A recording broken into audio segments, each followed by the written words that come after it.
Hello all of you, स्वागत है आप सभी का बालाजी स्टडी एम चैनल पर। साथियों, आप सभी को डीएलएड फोर्थ सेमेस्टर की मैथमेटिक्स के अंतर्गत चैप्टर नंबर 12 पढ़ाया जा रहा है। चैप्टर नंबर 12 का नाम है लंबवृत्तीय बेलन तथा लंबवृत्तीय शंकु की अवधारणा। तो इसके पहले मैंने आप लोगों को इस चैप्टर की 2 क्लासों को प्रोवाइड किया है। पहली क्लास में मैंने आप लोगों को ये बताया कि लंबवृत्तीय जो बेलन होता है उसका आयतन कैसे ज्ञात किया जाता है, उसका वक्र पृष्ठ कैसे ज्ञात किया जाता है, उसका संपूर्ण पृष्ठ कैसे ज्ञात किया जाता है, उन सूत्रों को बताया। उन सूत्रों पर आधारित क्वेश्चनों को भी मैंने सॉल्व कराया। और दूसरी क्लास में मैंने आप लोगों को लंबवृत्तीय शंकु के बारे में बताया कि उसकी जो तिर्यक ऊंचाई है वो कैसे ज्ञात करना है, उसका आयतन कैसे ज्ञात करना है, उसका वक्र पृष्ठ कैसे ज्ञात करना है और उसका संपूर्ण पृष्ठ कैसे ज्ञात करना है। कुल मिला के आपको 7 फार्मूले आना आवश्यक है इस चैप्टर को पढ़ने के लिए। मैंने आप लोगों को पिछली क्लास में एससीईआरटी बुक से प्रश्नावली के अंतर्गत क्वेश्चन नंबर 1 और क्वेश्चन नंबर 2 को सॉल्व कराया था और क्वेश्चन नंबर 3 आप सभी को होमवर्क के लिए दिया था। ठीक है, उम्मीद है कि आप सभी लोगों ने उस क्वेश्चन को सॉल्व किया होगा। 1-2 स्टूडेंट्स ने कमेंट भी किया है, कमेंट के माध्यम से बताया है कि सर इतना आंसर आएगा। उनका आंसर भी सही है। मुझे काफ़ी अच्छा लगा कि आप लोग सीख पाते हो और सीखने के बाद ही तो आप क्वेश्चन को सॉल्व कर पाओगे। तो जब आप पूरी क्लास को किया करो तो जो भी क्वेश्चन आपसे पूछा जाया करे उसका आंसर आप कमेंट बॉक्स में ज़रूर बताएं, तभी तो हम जान पाएंगे कि आप हमारी बात को समझ पा रहे हो या नहीं समझ पा रहे हो। ठीक है, चलिए टाइम क्लोज नहीं करते हैं और अपनी क्लास को हम स्टार्ट करते हैं। तो आज की क्लास का हमारा पहला क्वेश्चन यानी प्रश्नावली का चौथा क्वेश्चन होगा। चौथे क्वेश्चन में ये बोला जा रहा है, स्क्रीन पर देखिए क्वेश्चन लिख कर आ रहा है कि एक लंबवृत्तीय शंकु की ऊंचाई 8 सेंटीमीटर है। एक लंबवृत्तीय शंकु की बात कही जा रही है। तो एक लंबवृत्तीय शंकु की जो ऊंचाई है, पहले क्वेश्चन में एक लंबवृत्तीय शंकु की जो ऊंचाई है, जो दिया जाए उसको पहले हम नोट कर लीजिए। लंबवृत्तीय शंकु की ऊंचाई, लंबवृत्तीय शंकु की ऊंचाई, लंबवृत्तीय शंकु की ऊंचाई को हम स्मॉल h से लिखते हैं। मैंने आपको अच्छे से बताया है। h बराबर आपका दिया गया है 8 सेंटीमीटर और उसके बाद बताया जा रहा है कि तथा आधार का व्यास, जैसे ये लंबवृत्तीय शंकु होता है तो हमने बताया था ये आधार का व्यास होता है और जो व्यास होता है यहाँ पर यानी डायमीटर जो होता है वो इस रेडियस r का क्या होता है, 2 गुना होता है। कितना होता है, 2 गुना। रेडियस का 2 गुना होता है व्यास। यानी अगर यहाँ से रेडियस यानी त्रिज्या निकालेंगे तो व्यास का आधा जो मान होता है वो त्रिज्या का मान होता है। यानी जो त्रिज्या होती है वो व्यास की आधी होती है। तो यहाँ पर आपको ये बताया जा रहा है कि आधार का व्यास 12 सेंटीमीटर है। यानी यहाँ पर आपको जो व्यास दिया गया है, व्यास को इंग्लिश में बोलते हैं डायमीटर, वो आपको दिया गया है। कितना दिया गया है भाई, 12 सेंटीमीटर दिया गया है। तो डायमीटर का आधा मान जो होता है वो त्रिज्या के बराबर होता है। तब यहाँ से जो रेडियस हो जाएगी यानी r बराबर हो जाएगा आपका 12/2। कितना आ जाएगा भाई, 6 सेंटीमीटर आ जाएगा। 12 का आधा करोगे 6 सेंटीमीटर आ जाएगा। क्लियर इतनी बात। बोला जा रहा है कि इसकी तिर्यक ऊंचाई बताइए। तिर्यक ऊंचाई आपकी ये होती है, मैंने आपको बताया था कि तिर्यक ऊंचाई L² बराबर होता है h² प्लस का कितना, r²। या इस स्क्वायर को इधर बेचेंगे तो L बराबर हो जाएगा √h² प्लस का r²। ये सूत्र कैसे आया था, कर्ड स्क्वायर बराबर लंब स्क्वायर प्लस आधार स्क्वायर। पाइथागोरस प्रमेय की सहायता से इस सूत्र को हमने यहाँ पर फाइंड किया था। ये आप सभी को पता है। चलिए बस ये आपकी तिर्यक ऊंचाई L है, इसी को ज्ञात करना है। बाकी आपको h का मान दिया गया, कितना दिया गया, 8 सेंटीमीटर। 8 का स्क्वायर कर दीजिए। उसके बाद r त्रिज्या का मान आया 6 सेंटीमीटर। 6 का स्क्वायर आप कर दीजिए। किसी भी सूत्र में डायमीटर का यूज नहीं हुआ बल्कि रेडियस का यूज हुआ है। तो आपको जब डायमीटर दिया जाए तो रेडियस आप तुरंत निकाल लीजिए डायमीटर का आधा करके। ठीक है, बिना सोचे समझे, क्योंकि रेडियस की ही जरूरत पड़ेगी, डायमीटर की जरूरत बहुत कम पड़ेगी। ठीक है, तो यहाँ पर देखिए आपका हो जाएगा L = 8 का स्क्वायर होता है 64 और 6 का स्क्वायर कितना होता है 36। इसको आप जोड़ोगे 64 36 होता है 100। √100 का मान कितना होता है 10 सेंटीमीटर। यानी तिर्यक ऊंचाई कितनी हो जाएगी, 10 सेंटीमीटर। 100 का वर्गमूल 10 होता है, सभी को पता है। चलिए ये क्वेश्चन बहुत ही आसान था और बहुत ही प्यारा सा क्वेश्चन था। उम्मीद है आप सभी को समझ में आ गया होगा। अगला क्वेश्चन देखते हैं, क्वेश्चन नंबर 5। क्वेश्चन नंबर 5 में ये बोला जा रहा है कि किसी शंकु की त्रिज्या समान रखते हुए, एक शंकु है उसकी त्रिज्या को समान रखते हुए उसकी ऊंचाई 2 गुना कर देने से शंकु का आयतन हो जाएगा। देखिए अब आपको यहाँ पर समझना है, पहले एक शंकु था और उसके बाद में एक जो शंकु आया, क्या परिवर्तन किया गया इन दोनों शंकुओं में, थोड़ा सा ऐसे ही आपको समझा देंगे कि समझ में आ जाएगा, कभी आप भूलोगे नहीं। इन्होंने कहा है कि शंकु की त्रिज्या समान रखते हुए उसकी ऊंचाई को 2 गुना कर दिया जाता है। मतलब पहले अगर शंकु की त्रिज्या r थी तो बाद वाले शंकु की त्रिज्या भी r ही है। इसका कहने का मतलब ये है पहले जो शंकु था उसकी त्रिज्या जितनी थी उतनी त्रिज्या जो है, जो अब शंकु है जिसकी ऊंचाई को मैंने दोगुना कर दिया है, त्रिज्या उतनी ही है, यानी त्रिज्या को नहीं बदला जाता है। लेकिन फर्क क्या होता है, फर्क ये होता है कि इसकी ऊंचाई पहले h थी, तो अब जो दूसरा शंकु बनाया गया उसकी ऊंचाई को 2h कर दिया गया है, यानी ऊंचाई को 2 गुना कर दिया गया। तो आपको ये बताना है कि कर देने से शंकु का आयतन हो जाएगा पहले के कितने गुना हो जाएगा। ऑप्शन में दिया भी गया है 2 गुना, 4 गुना, 6 गुना, और कितना दिया गया भाई, आगे दिया गया 8 गुना। ऑप्शन देख लीजिए आप। तो यहाँ पर देखिए, पहले अगर शंकु का आयतन हम निकालेंगे, यानी पहली स्थिति में तो सूत्र होता है शंकु का आयतन बराबर 1/3 पाई आर स्क्वायर एच। तो पहले त्रिज्या आर थी, ऊंचाई एच थी, तो शंकु का आयतन कितना था, 1/3 पाई आर स्क्वायर एच। उसके बाद यहाँ पर देखिए, जब ऊंचाई को दोगुना कर दिया जाता है, लिखेंगे यहाँ पर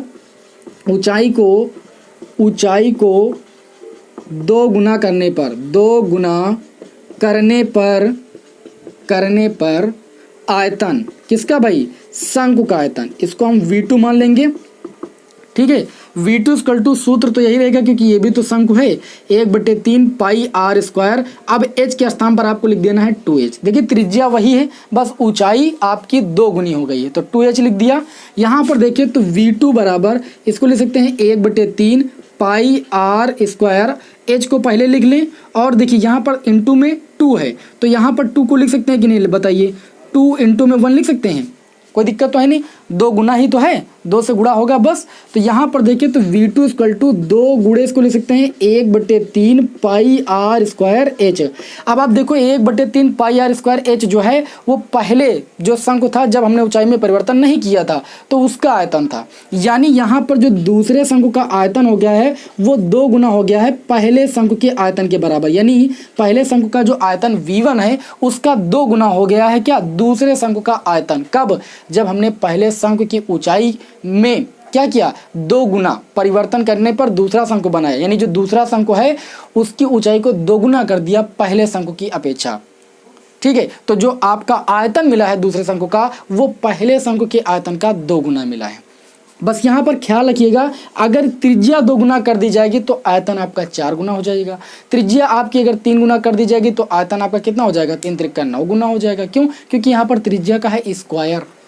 समझ रहे हो मेरी ये बात को ख्याल रखना। अगर ऊंचाई जितने गुना की जाती है तो आयतन आपका उतना गुना ही हो जाएगा, क्योंकि ऊंचाई पर स्क्वायर नहीं लगा है। लेकिन अगर त्रिज्या 2 गुना की जाएगी तो आयतन आपका 4 गुना हो जाएगा। त्रिज्या अगर 3 गुना की जाएगी तो आयतन 9 गुना हो जाएगा, जब दोबारा आप शंकु प्राप्त करोगे। तो ये चीज़ आपको क्वेश्चन में समझनी है। उम्मीद है कि आप सभी को ये पूरी बात समझ में आ गई होगी। चलिए इसका स्क्रीनशॉट लीजिए, फिर बढ़ते हैं क्वेश्चन नंबर 6 की ओर। इसको यहाँ पर हम रफ कर रहे हैं।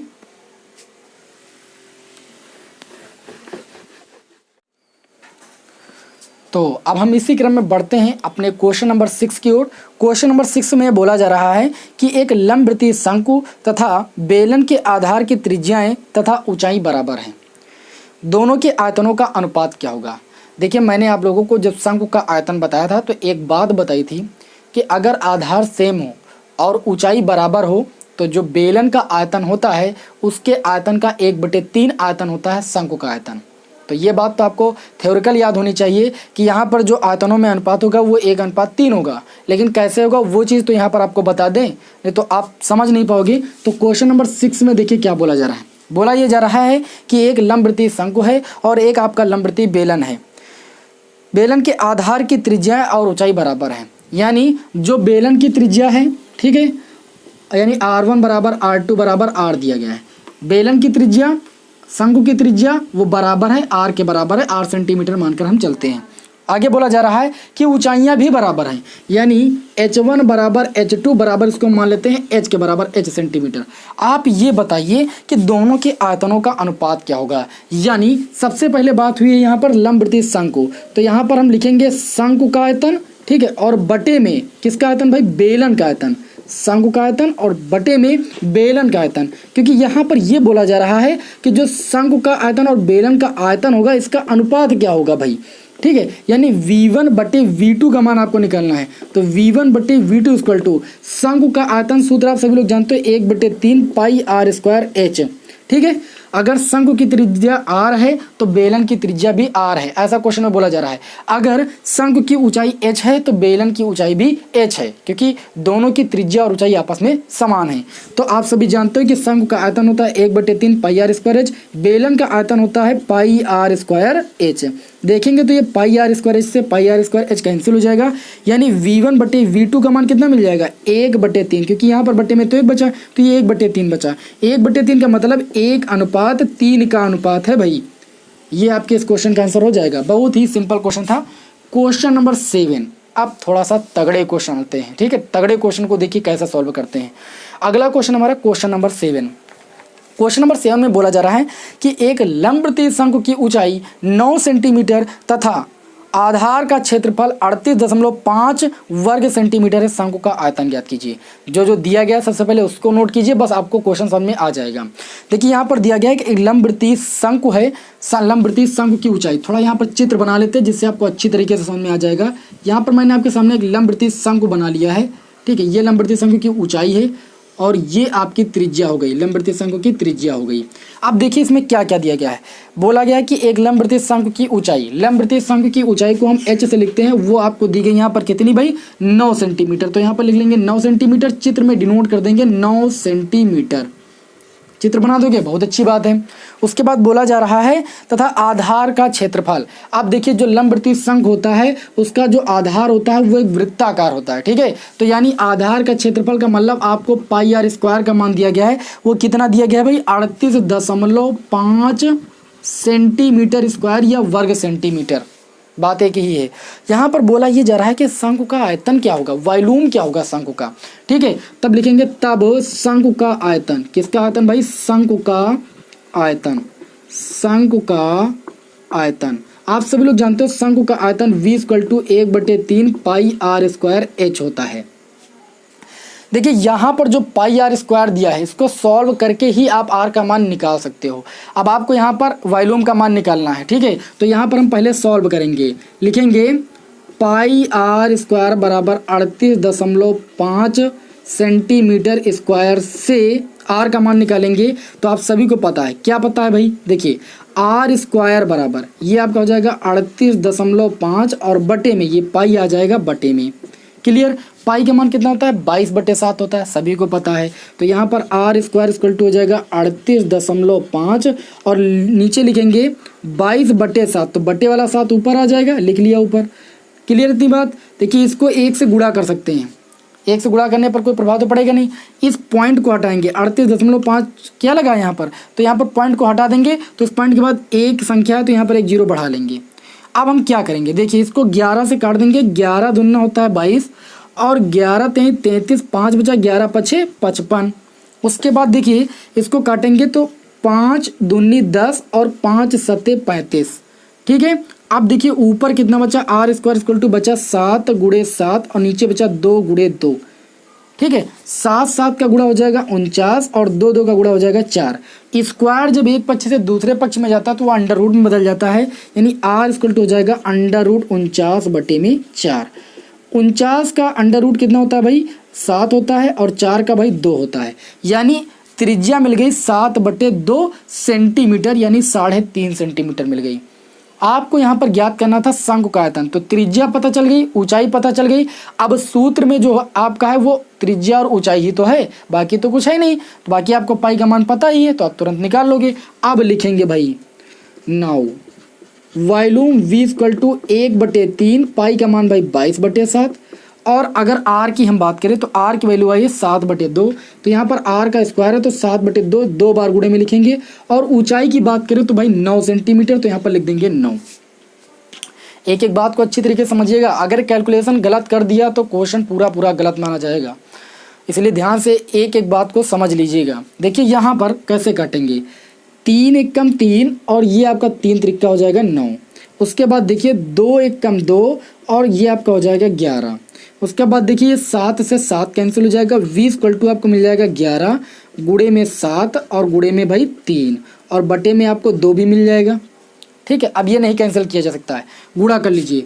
v = 11 से 77 और 77 का 3 से गुणा करोगे तो ये 7 × 21 है ना, 77 का आप जो है किससे गुणा करोगे 3 से, तो 7 त्रिक 21 हासिल आया 2, 7 त्रिक 21 और 2 कितना हो जाएगा भाई 23, 231/2। 231 को आप 2 से डिवाइड करोगे तो आपको कितना मिलेगा, आप सभी को पता है 115 दुना होता है 230, 115.5 मिलेगा आपको। ये आयतन है और मात्रक यहाँ पर सेंटीमीटर दिया गया था, तो घन सेंटीमीटर लिख दीजिए या सेंटीमीटर क्यूब लिख दीजिए। ये आपकी इस क्वेश्चन का आंसर हो जाएगा। यहाँ पर जो शंकु का आयतन हो जाएगा वो आपका हो जाएगा 231/2 या 115.5 सेंटीमीटर क्यूब।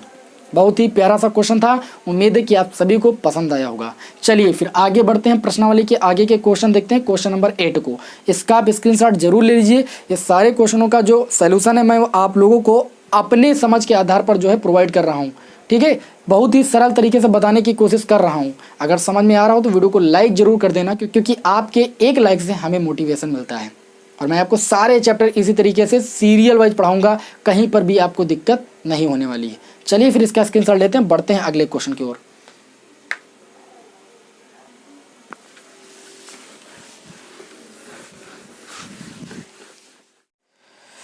तो अब चलिए बढ़ते हैं अपने इस क्लास के क्वेश्चन नंबर 8 की ओर। क्वेश्चन नंबर 8 बहुत ही जबरदस्त क्वेश्चन है और ऐसा क्वेश्चन आपके एग्जाम में अक्सर रिपीट होता है। क्वेश्चन नंबर 8 में बोला जा रहा है कि एक डेरा शंकु के आकार का है, यानी यहाँ पर लंबवृत्तीय शंकु की बात हो रही है और बोला जा रहा है कि जिसकी ऊंचाई 12 मीटर है। आपको जो शंक्वाकार डेरा है उसकी ऊंचाई दी गई है, वो मीटर में दी गई है 12 मीटर।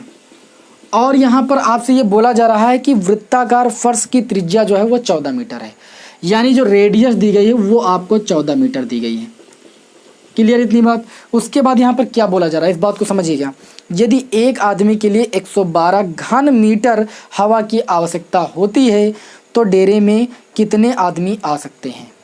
यानी सबसे पहले आप डेरे का कुल आयतन ज्ञात कीजिए, जिससे आपको ये पता चले कि डेरे में कुल कितनी हवा आएगी। फिर एक आदमी की हवा का जो आयतन दिया है उस आयतन को पूरे डेरे के आयतन से आप डिवाइड कर दीजिए, आपको पता चल जाएगा कि डेरे के अंदर कितने आदमी आ सकते हैं। बहुत ही सिंपल सी बात है। तो यहाँ पर देखिए आपको H और R का मान दिया गया है, तो आप यहाँ पर लिखोगे। देखिए आपको और एक बात दी गई उसको भी लिख लीजिए कि एक आदमी के लिए हवा की आवश्यकता, एक आदमी के लिए हवा की आवश्यकता जो है वो कितनी है। हवा की आवश्यकता आपको दी गई है, यहाँ पर कितनी दी गई है 112 घन मीटर। 112 घन मीटर दी गई। आपसे ये बोला जा रहा है कि डेरे में कितने आदमी आ सकते हैं। तो सबसे पहले यहाँ पर शंक्वाकार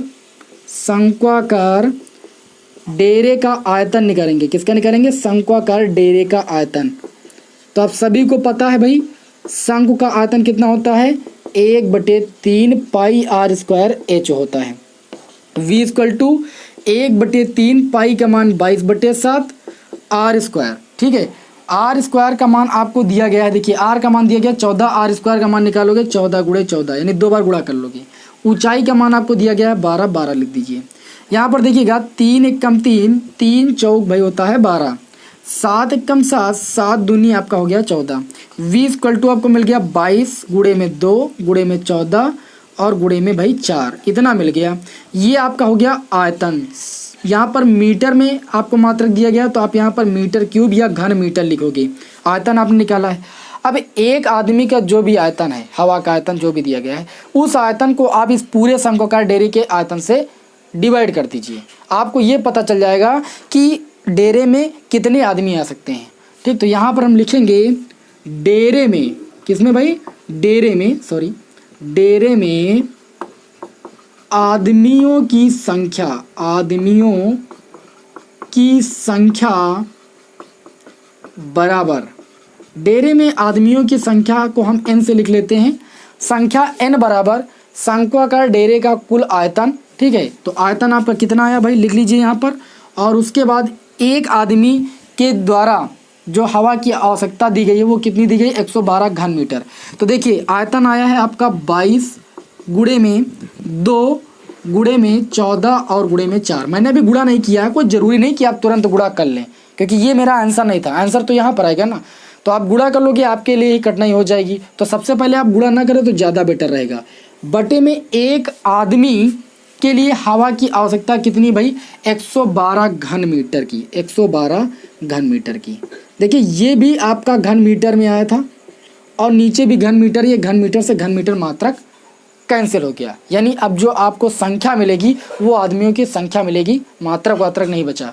n इक्वल टू ये आपका कितना हो जाएगा, देखिए यहाँ पर इसको आप काट सकते हो, 4 एकम 4, 4 दूनी 8 है ना, 3 बचा, 4 और 8 32 होता है। उसके बाद 14 दूना 28 से पूरा 28 कैंसिल हो जाएगा, यानी n बराबर आपको मिल जाएगा 22 आदमी। कितने आदमी मिल जाएंगे भाई, 22 आदमी।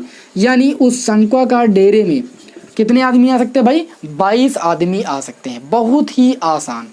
इसी तरीके से अभी बोला जाएगा कि मान लीजिए एक आपके पास लंबवृत्तीय बेलन है या लंबवृत्तीय शंकु है, ठीक है, और उसमें आपको एक गोली का आयतन दे दिया जाए और बोला जाए कि उस शंक्वाकार जो आपको दिया गया है कोण, उसमें कुल कितनी गोलियां आ सकती हैं यदि एक गोली का आयतन इतना हो। तो कुछ नहीं करना है, आपको उस पूरे शंक्वाकार का आयतन निकाल लेना है और पूरे शंक्वाकार के आयतन से उस एक गोली के आयतन को डिवाइड कर देना, पता चल जाएंगे कि उस शंक्वाकार में कितनी गोली आ सकती हैं। बिल्कुल वही बात यहाँ पर कही गई है। यहाँ पर एक आदमी के लिए हवा के आयतन की आवश्यकता दी गई, यहाँ पर कितनी दी गई है, 112 घन मीटर। तो पूरे पहले हम शंक्वाकार में ये तो पता कर लें कितनी हवा आ सकती है, तो वो इतनी आ सकती थी, उसको हमने एक आदमी के द्वारा लिए गए हवा के आयतन से डिवाइड कर दिया, हमको पता चल गया कितने आदमी उस शंक्वाकार डेयरी में आ सकते हैं। बहुत ही सिंपल सा क्वेश्चन था, क्वेश्चन बिल्कुल भी हार्ड नहीं था। स्क्रीनशॉट लेना चाहो ले लीजिए। फिर बढ़ते हैं अगले क्वेश्चन, क्वेश्चन नंबर 9 की ओर।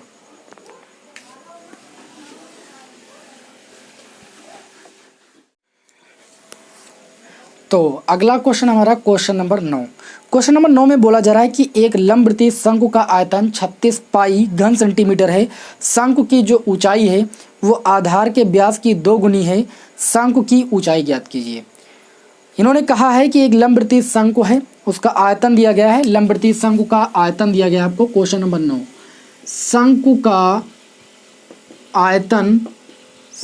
का आयतन आपको दिया गया है, कितना दिया गया भाई, 36 पाई, उसको लिख लीजिए।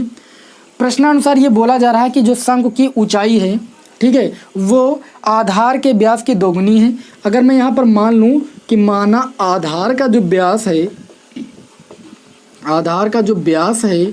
वो d है, तो यहाँ पर ये बोला जा रहा है कि जो शंकु की ऊंचाई है, ठीक है, वो क्या है, आधार के व्यास की 2 गुनी है। व्यास आपका d है, उसका 2 गुना जो है वो क्या है, शंकु की ऊंचाई है। पहली बात आपसे ये बोली गई है, आपसे ये बोला जा रहा है, तब आप ये बताइए कि शंकु की ऊंचाई क्या होगी।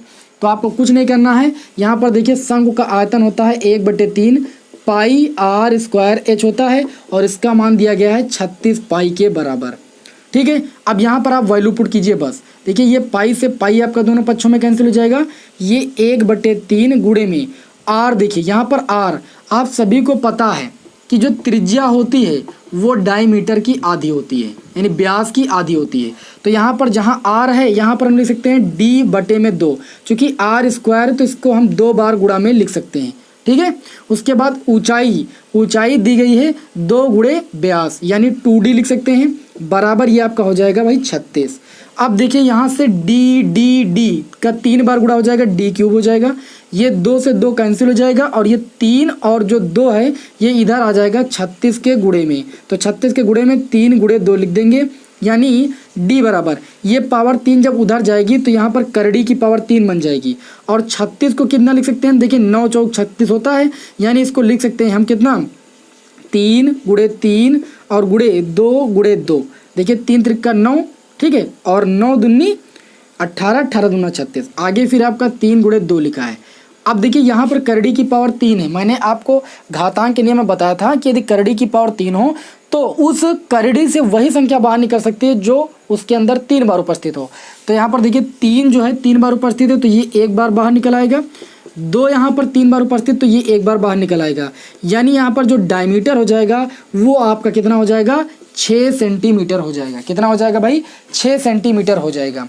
उसके बाद यहाँ पर जब डायमीटर आपको पता चल गया है तो क्वेश्चन में ये बोला गया है कि डायमीटर का 2 गुना ऊंचाई है तब आपको ऊंचाई बताना है। तो ऊंचाई कितनी हो जाएगी भाई, 2d है तो d का मान आ गया, कितना आ गया भाई 6 सेंटीमीटर, तो 6 से गुणा कर दीजिए तो ऊंचाई बराबर कितना मिल जाएगा 12 सेंटीमीटर मिल जाएगा। बस आपको यही आप पर क्वेश्चन में ज्ञात करना था। कितने सरल क्वेश्चन है, सब समझ में आ रहे होंगे, उम्मीद करता हूँ आप सभी को। चलिए लास्ट क्वेश्चन देते हैं इस क्लास का, क्वेश्चन नंबर 10। फिर जो क्वेश्चन बचे हैं वो मैं आपको अगली क्लास में कराऊंगा, ठीक है। तो अगला है क्वेश्चन नंबर 10। क्वेश्चन नंबर 10 में क्या बोला जा रहा है, देखिए क्लास में ज़्यादा क्वेश्चन कराएंगे तो थोड़ा सा आप बोर होने लगोगी। सारी क्लासें आपको मिलेंगी, कोई भी क्लास छूटेगी नहीं, और बहुत पहले ही आप लोगों को हम यहाँ पर पूरी मैथमेटिक्स पढ़ा देंगे। अगला क्वेश्चन है क्वेश्चन नंबर 10। क्वेश्चन नंबर 10 में ये बोला जा रहा है, क्या बोला जा रहा है भाई, कि यदि एक ठोस लंबवृत्तीय बेलन को पिघला कर उसी त्रिज्या और ऊंचाई के लंबवृत्तीय शंकु बनाया जाए तो ज्ञात कीजिए कुल कितने शंकु बनाए जा सकते हैं। ऐसे ही जवाब दे सकते हो आप। देखिए यहाँ पर बात बोली जा रही है कि हम अगर एक लंबवृत्तीय बेलन को पिघला दें और उससे हम क्या बनाएं, शंकु बनाएं। आप सभी को पता है कि जो शंकु का आयतन होता है वो बेलन के आयतन का 1/3 होता है, यानी कुल मिला के आपके 3 शंकु यहाँ पर बनेंगे। बेलन के आयतन से आप शंकु के आयतन को डिवाइड करोगे तो 3 ही तो आपके शंकु बनेंगे। देखो कितना सिंपल क्वेश्चन है। ये बोल रहे हैं कि एक आपका जो बेलन है इसको पिघला दिया जाता है और पिघलाने के बाद यहाँ पर शंकु बनाया जाता है। तो ये बता रहे हैं कि यहाँ पर जो बेलन की त्रिज्या है वही शंकु की त्रिज्या है, जो बेलन की ऊंचाई है वही शंकु की ऊंचाई है, ठीक है। तो आप ये बताइए कि कितने शंकु बनेंगे, ठीक है। मान लेता हूँ कि मैं इस बेलन को पिघलाता हूँ तो n शंकुओं का निर्माण होता है, n गुणे शंकु का आयतन, n शंकुओं का निर्माण होता है। तो देखिए भाई बेलन का आयतन कितना हो जाएगा यहाँ पर πr²h, शंकु का आयतन कितना हो जाएगा n गुणे शंकु का आयतन होता है 1/3 πr²h। देखो ये πr²h से πr²h हो जाएगा कैंसिल, ये 3 इधर बटे में, ये इधर 1 से गुणा होगा तो 3 × 3 बराबर हो जाएगा n। n क्या था भाई, शंकुओं की संख्या ही तो थी, यानी कितने शंकु बनेंगे, 3 शंकु बनेंगे। देखो कितना सरल क्वेश्चन था, बात समझ में आ रही है ना। चलिए फिर आज की क्लास में इतना ही। नेक्स्ट क्लास में मैं आप लोगों को प्रश्नावली के जो भी क्वेश्चन रह गए हैं, क्वेश्चन नंबर 11 से लेकर क्वेश्चन नंबर 15 तक के प्रश्नों को सॉल्व करना बताऊंगा। फिर अगली क्लास में आप सभी लोगों को चैप्टर नंबर 13 पढ़ाया जाएगा, ठीक है। चलिए फिर, जय हिंद जय भारत।